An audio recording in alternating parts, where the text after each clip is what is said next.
What's up? What's up? What's up? Welcome back to Rap RnB with Ray. I'm here with a special guest. I just found out about her last year, and I'm glad to have her in the building. The one and only Myss Houdie.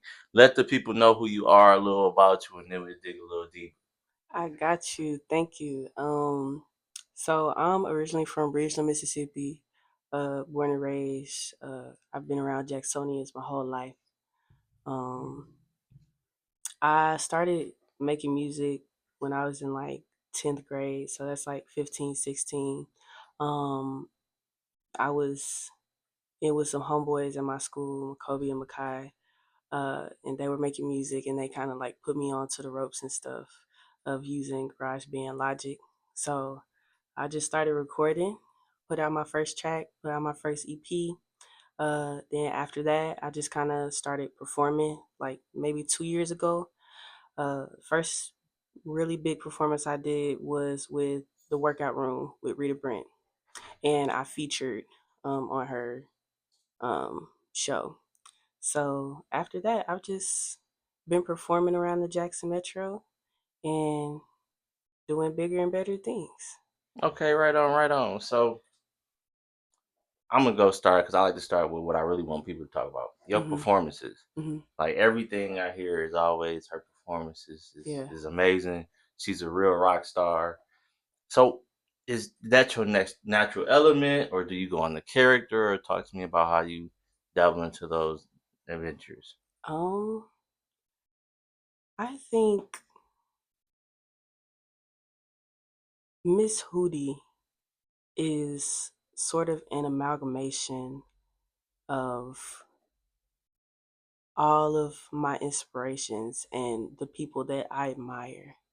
And I study them and I embody them.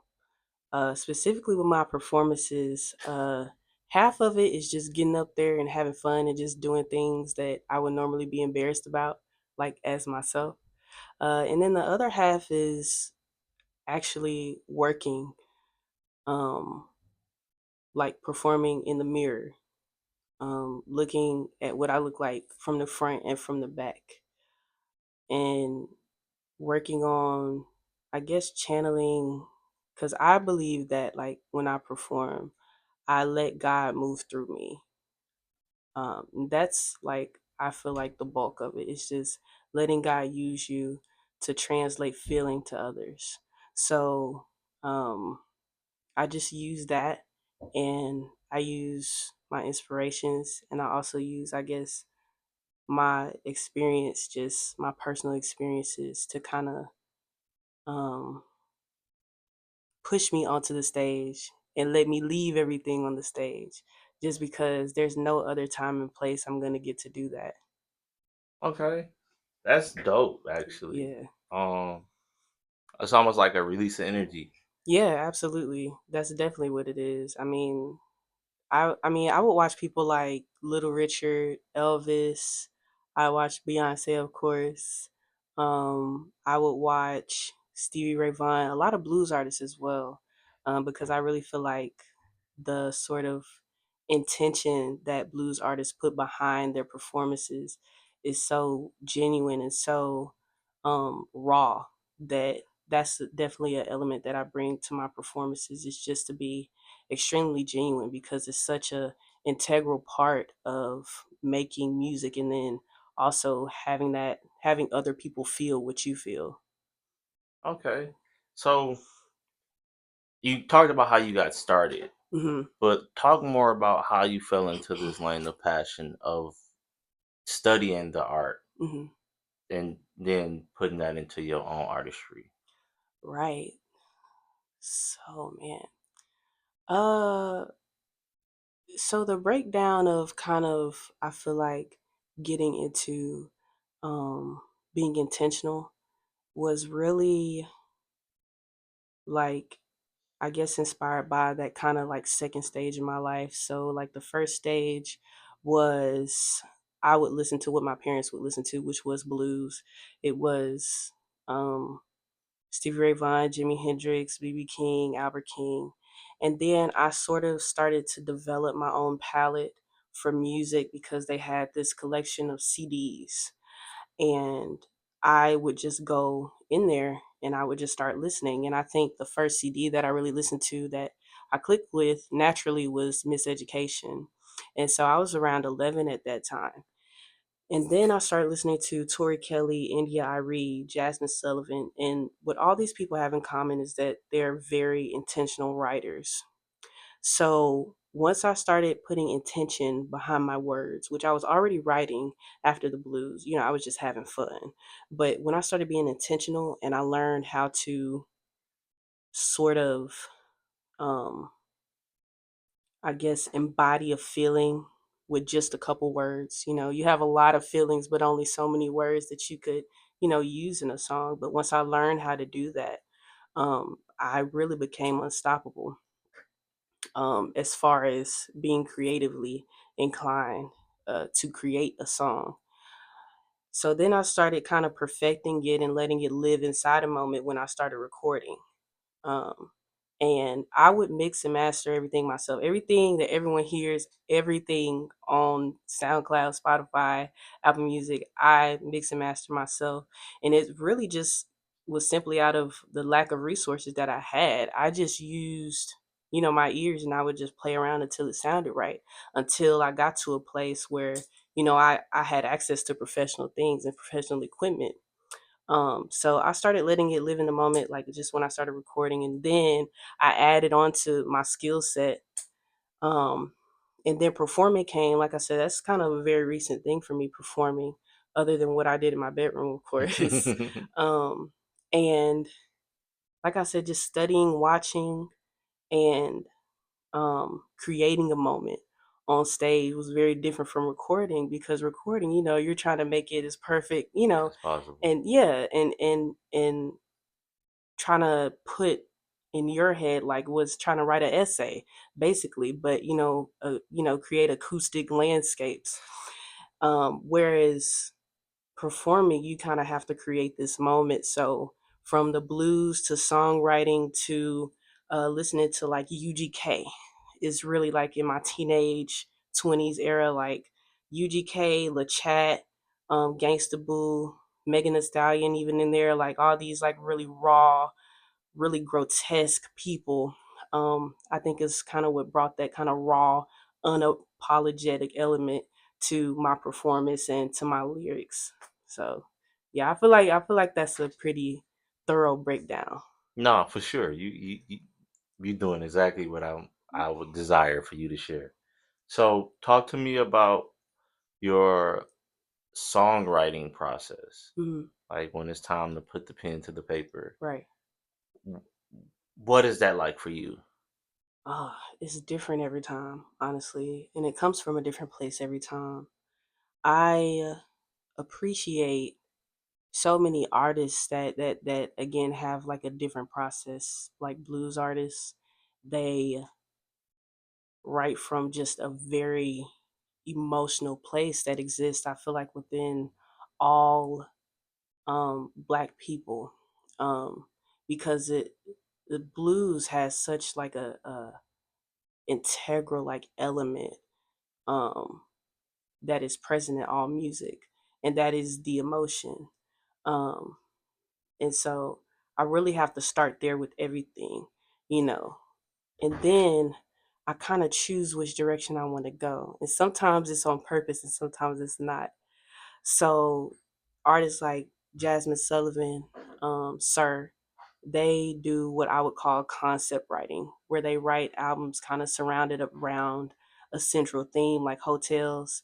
That was like a perfectly written album that all wasn't even about her own experiences. And so sometimes I go there and I'm writing about what I see in others, because I guess as a kid I was like more like a very observant person. I was very quiet, and so I learned more than I would have if I would have talked the whole time. Yeah.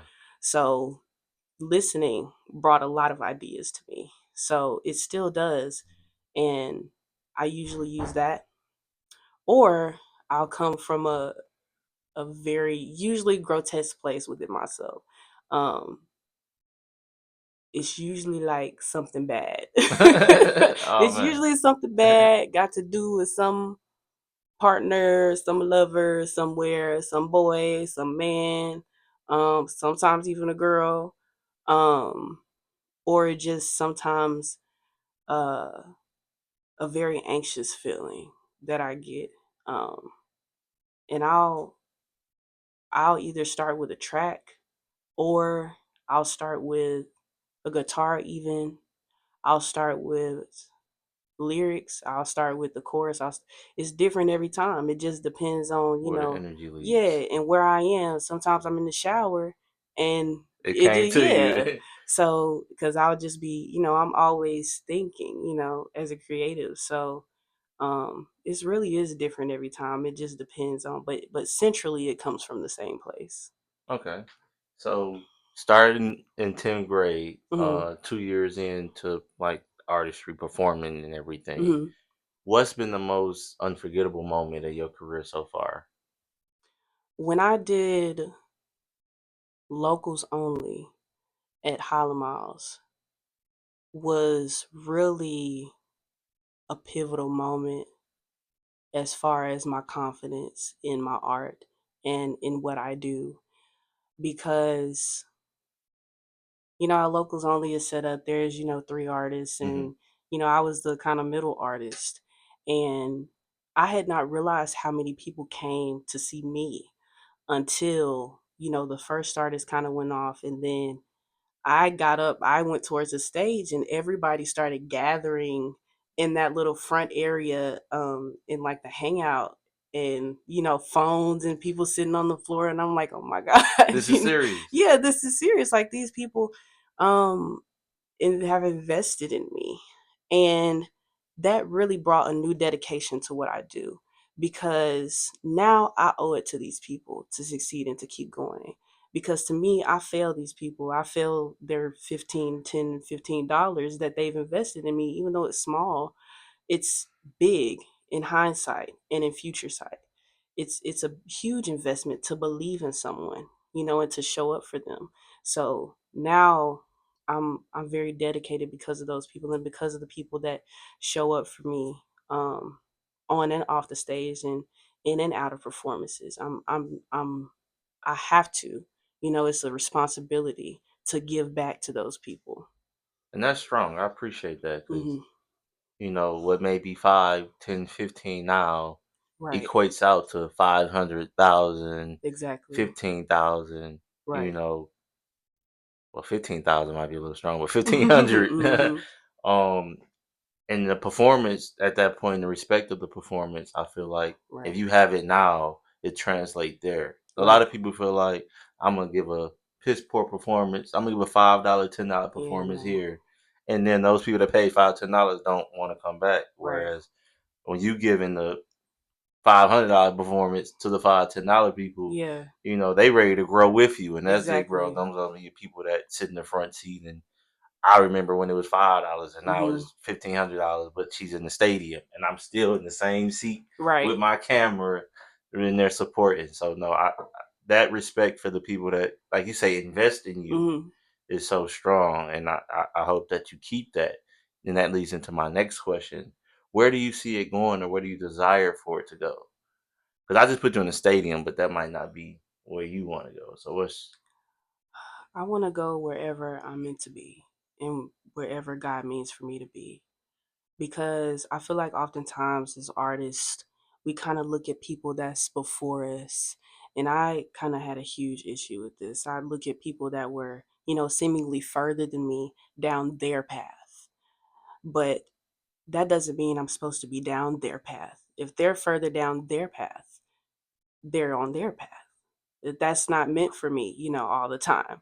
So whatever is meant for me down the road, I'm going to take it with gratitude because either way, this is not a this could be a career for me, but in essence, it's a vocation. It's what I do, regardless of whether I make money from it or not. This is a gift from God. It's not something that anyone can take away from me. And so I give it to the world and I share it with the world. And I try not to expect anything back to set myself up for any disappointment, because when you get to that kind of place, then that's when you start to become uninspired and you start to, want to stop. But as long as I, put my faith in what I'm meant for and not what I see other people doing and see other people striving, you know what I mean? And as long as I keep tunnel vision, and I feel like keep my heart in the right place with it, wherever I end up, whether that be a tour, whether that be, in stadiums, or if I stay in Mississippi and I'm just, playing hollow malls and, playing the amphitheater, that's fine, because it feeds me the same way. Because like I said, it's from God. Nobody can take it away from me. I like that. Thank Okay, you. okay. I had a feeling it was gonna go in that lane. That's why I wanted to make sure I let you speak on it instead of me just putting you in the stadium. Yeah, absolutely. I mean, staying nice, if we get to that point. But hey, So talk to me about being an artist and still having real life things going on, whether that be class, yes, relationships, and stuff like that. But yes.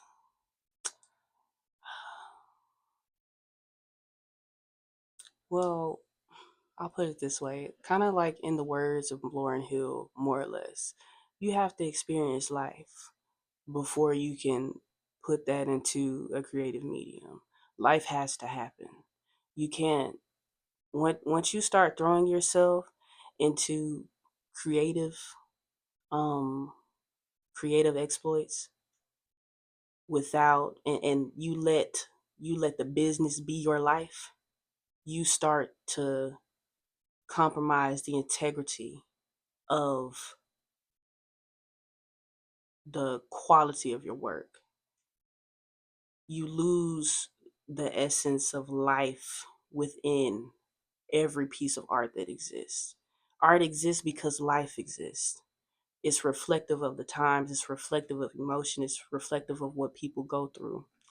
And um, the balance for me is it can be challenging, but like I said, I take it as an experience. I take everything as something to be, grateful for and something to use whenever I see fit or whenever the universe see fit for me to use it. Um, I'm still in school, and so that's a challenge in itself. But I always try to be proud of myself, for whatever accomplishments I make, and whether that be in like my personal life, school, work, um, and even like my creativity. Like I try to be proud in every avenue because that's what keeps me going. That's what, keeps my confidence. I can't just be, like uninspired all the time just because I'm, not in the creative field. I'm not working on art all the time. Uh, I'm not going to tire myself out. And some artists are willing to do that. I'm not one of those artists. hmm Because, like I said, I feel like it's necessary to live life before you can continue to create. So I feel like my balance is I'm not too worried about it now because I'm young. Um, and like I said, I have other things going on that I feel like are also a means to an end for my career and towards my art. Everything I do, like school, working, I feel like I put towards my art. So it's not something I feel like, um, contradicts it or works against it. right. Yeah, I don't feel like it works against me. Okay. So the balance, if you Mhm. don't mind. Mhm. You talk a lot about being self assured, self confidence, and I Mhm. know that's not 100% all day, all the time Mhm. thing. But what's something you do to help maintain that level headedness, or if you found yourself floating away, how do you kind of pull yourself back into it? I mm, I surround myself with people who are doing things because it keeps me inspired to do things. And when I'm doing things, I feel productive and I feel proud. If I'm surrounding myself with people who are like, just sloth, just lazy and, just they don't really want to do things and they don't have any aspirations and they're not productive and they're not taking steps towards their future, I get sluggish. I get complacent and I don't like to be in that place. As long as I'm challenging myself, there's something to accomplish. And when I accomplish those things, I feel good and it keeps me confident. Um, what I do personally, I honestly I pray. I give thanks. I try to stay grateful. Being grateful keeps me grounded. When I remind myself that out of like from my experiences, out of all the people I could be, I'm not any of those people and I'm myself. There's a lot of people I could be, and there's a lot of people that everybody else could be. But I remind myself that, hey, you became this and you should be proud of that because there's a lot of other ways this could have went. So I feel like that counts for something. And like I said, just surrounding myself with productivity keeps me productive and it keeps my mind kind of on edge. So I don't lose my grit. Okay, I like that. So to transition back, you said you're taking classes. Hmm. So how's being an artist on campus? Do you feel like it's been able to help you grow as an artist, or you when you in class mode, Hmm. campus mode, you're student, and then you after class is over, then you transition to artist, so it doesn't really cross over. Like I said, I feel like everything I do it helps me as an artist because really, actually, my major is sound and recording. Makes So sense. Yeah, yeah, you in the game. yeah, and it's really because I'm like I say this jokingly, but I also serious. Like I'm a control freak. And but what that really means is just especially as a black woman and someone who's in rap in such a lucrative field, I I at least want to have knowledge about every aspect of what I'm doing. So that no one can say, "Oh, I don't." I have a degree. So, Right, a full degree, a yeah, 4 year. Took the exactly. classes. I could tell you how to do your engineering better than you can because Right. I know what every knob, every button. Right. Exactly. And even if, you know what I'm saying, even if because I do have this like I've tried to I guess send my music to other people to mix and it's not that they do bad. It's just that they don't do what I want them to do. Right. And that sound, that could sound bad to some people, but it's just the truth. If it's not translated the way that I want it to be translated, then I feel like it loses the essence. It loses my essence. It loses Myss Houdie essence.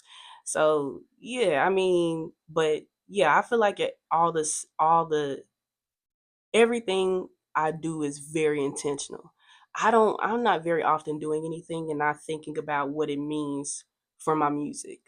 Everything I do is really a step towards the music. So, I gotta give it to you though. You said something there about like when I send my music off. mhm. It's not that they do bad. Uh-huh. They don't do it how I want it to be done. It doesn't translate the way it was meant to translate. I Exactly. feel like that's interesting because I feel Mhm. like a lot of artists have that issue because Mhm.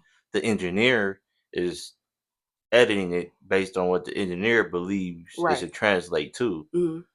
in its best interest of the song.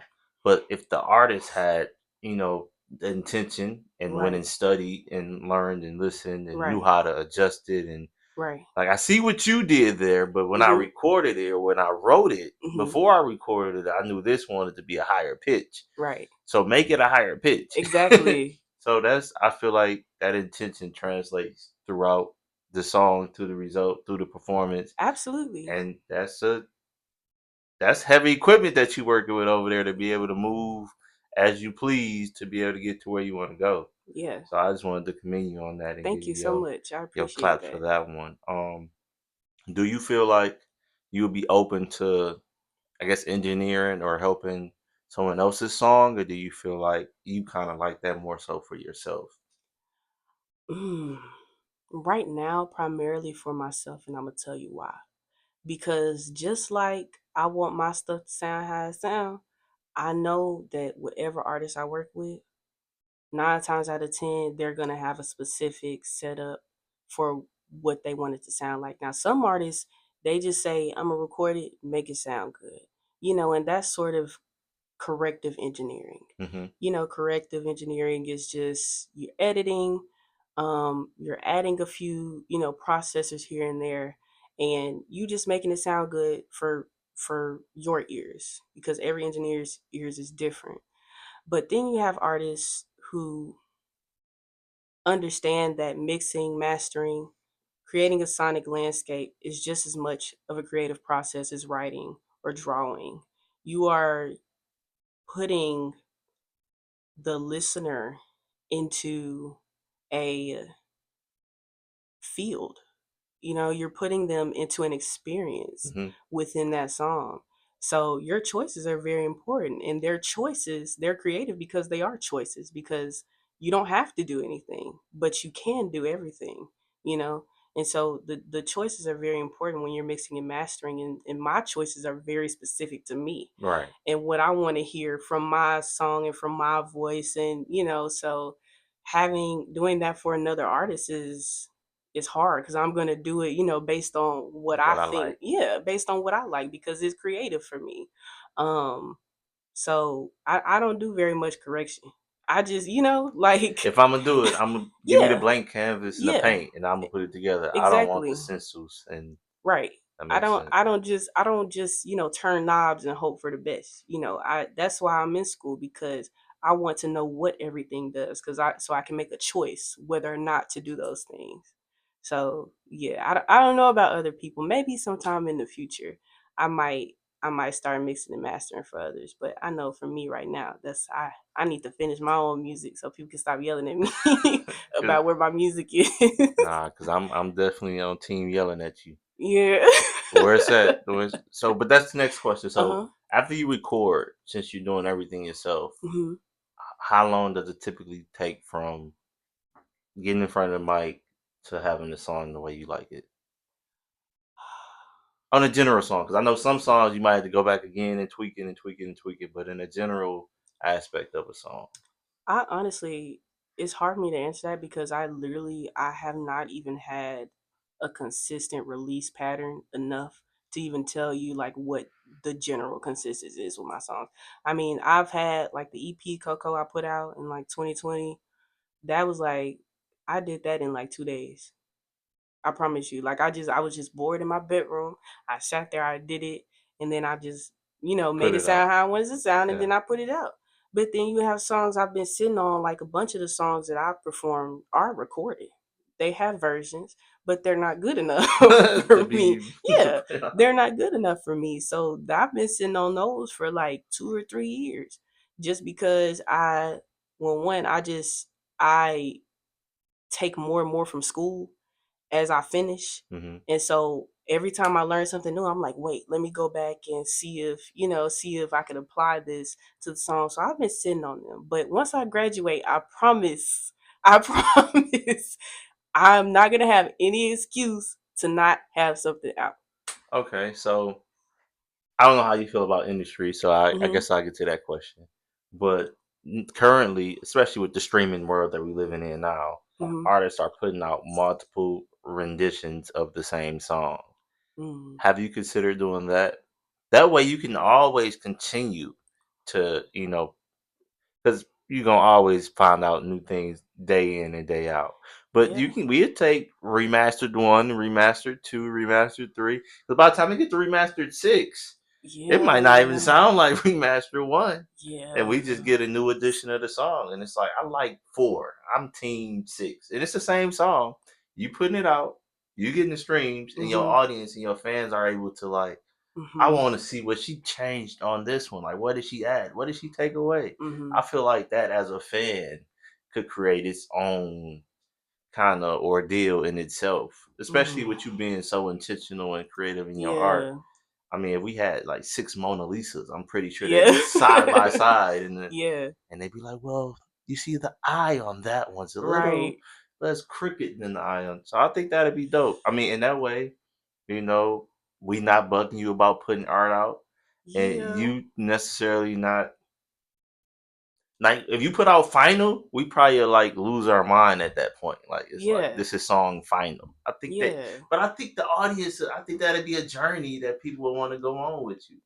I know you as an yeah, artist, you don't be liking to share what you feel like ain't final, but I think that'd be dope just yeah. to consider. It is a. I mean, it is an interesting concept to like explore.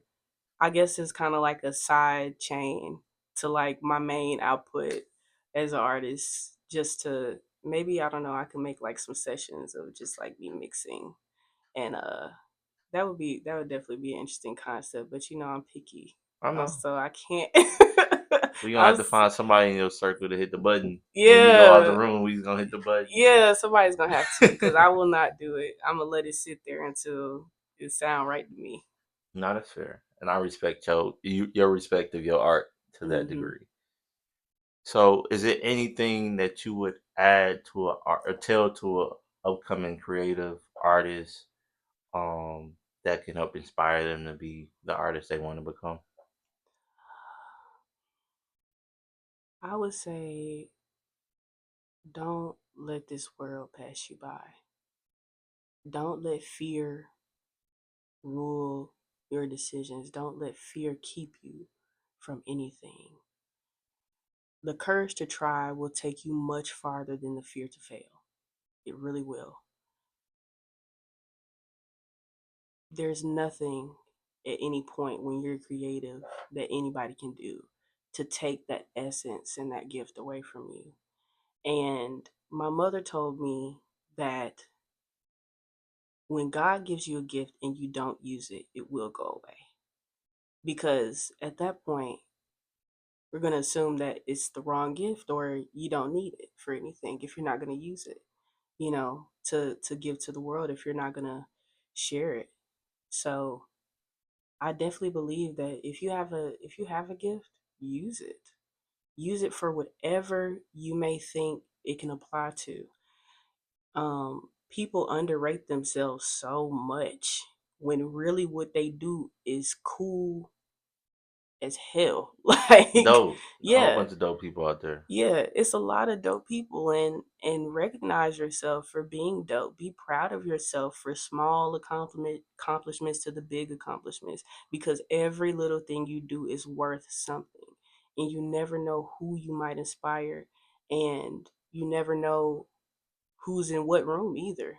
You never know who can take you to the next level, and you never know who you can take to the next level. So, um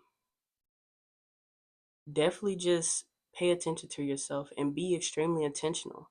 Don't do anything just because you can, because everything you can do isn't everything you should do. Be extremely intentional. I would say that, and you pairing that with recognizing yourself, you become unstoppable. You become something that the forces of nature can't mess with, for real. So, um, I would definitely say just believe in yourself because nobody else can do it for you. Right on. So you got some things coming up, something major Hmm. just snapped down. So I'm gonna let you spill it all out of what's going on, where they can Hmm. come find you and that major accomplishment that you got going on. Okay, awesome. So, uh, I am doing a residency with Woo woo! Vibe Big Studio residency. Jackson. All right. Yeah, with creator Alexis Noble. Um, she told me that, hey, we want you. You know, we want to see you be creative. We want you to use us to be creative, and that's really what I've been waiting for a very long time for somebody to recognize that, and give me the opportunity. And so I'm very grateful that she recognized me as the artist and recognized my intention as well. And so with that, I'm gonna be, I don't know, more details coming soon. I don't want to reveal too much too soon, but just look out. Also look at the other artists that are doing the residency. You got Tony, Tort Chamberlain, Amanda Furge, Rodney, and myself. I think I got everybody, yeah. So look out for all those other artists too, and we might be doing some things together as well. So definitely stay tuned. I think you got the Vibe Studio Jackson Instagram page, my Instagram page at MySSHOUDIE, Myss Houdie. Um, yeah, just look out for more information on that. Okay. Any final words to leave the people with? Just stay cold, man. Global warming is real. So you got to stay cold in a world like this. Just Just like that. yeah, stay ill. Don't let nobody take that away from you. Just keep your eyes on the prize for real. That's all. Y'all heard it. Another dope interview in the books. Make sure y'all like, comment, subscribe, follow both our pages, all that good stuff. We appreciate you for listening in. And just like that, we out. Bye.